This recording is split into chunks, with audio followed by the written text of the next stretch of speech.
Pluralidade social, por lo tanto, aquí non se pode falar en termos de maiorías e minorías, nunca.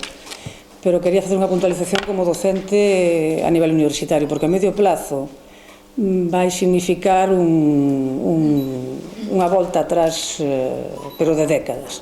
Nós estamos nunha facultade que ten os maiores índices de uso do galego de toda a universidade máis galeguizada que a Universidade de Santiago de Compostela, con diferencias sobre outras de ciencias sociais.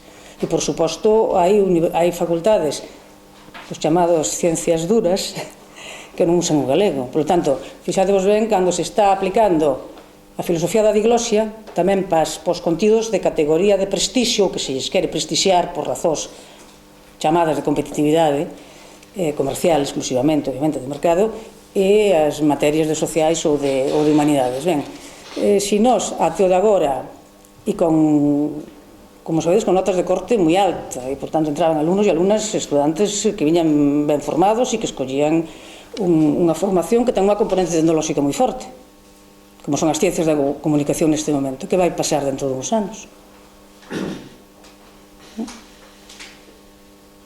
E están saindo promocións moi ben formadas, pero digo a nivel obxectivável, cos datos que lles gustan, que van a concursos a Madrid e sacan o número 1 para a televisión española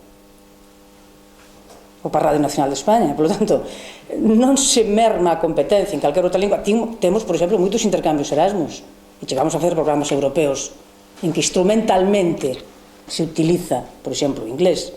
Non é nova a aprendizaxe de idiomas no ensino secundario, está incorporada. Outra cousa é que agora se quere catalogar e poñerlle a etiqueta como que o galego o impede, cando o galego é a lingua que nos representa socialmente, por lo tanto que nos iguala, que forma parte dun dereito constitutivo, democrático.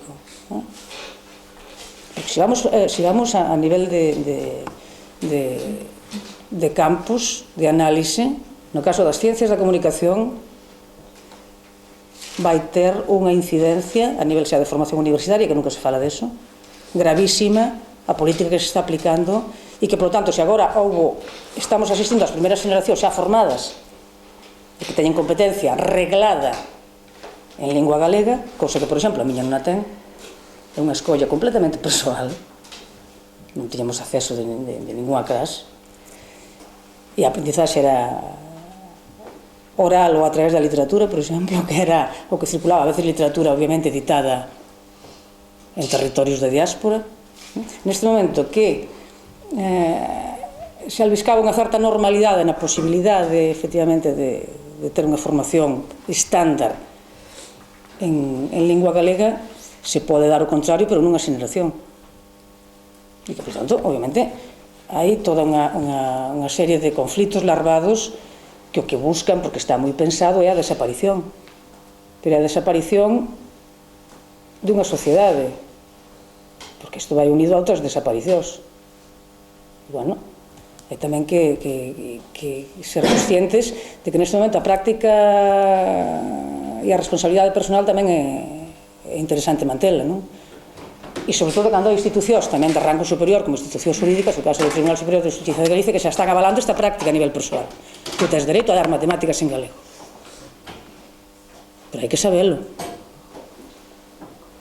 e hai que, obviamente, tamén escoller, xa que estamos nun momento en que nos volven a poñer na tesitura de escoller ou non. Bueno, outras persoas temos que escoller no seu momento e nos sentimos moi ben con esa escolla, e agora se ve que hai que voltar a escoller. Por lo tanto, isto significa tamén algo, non? A nivel de déficit democrático, que é o que preocupa, non?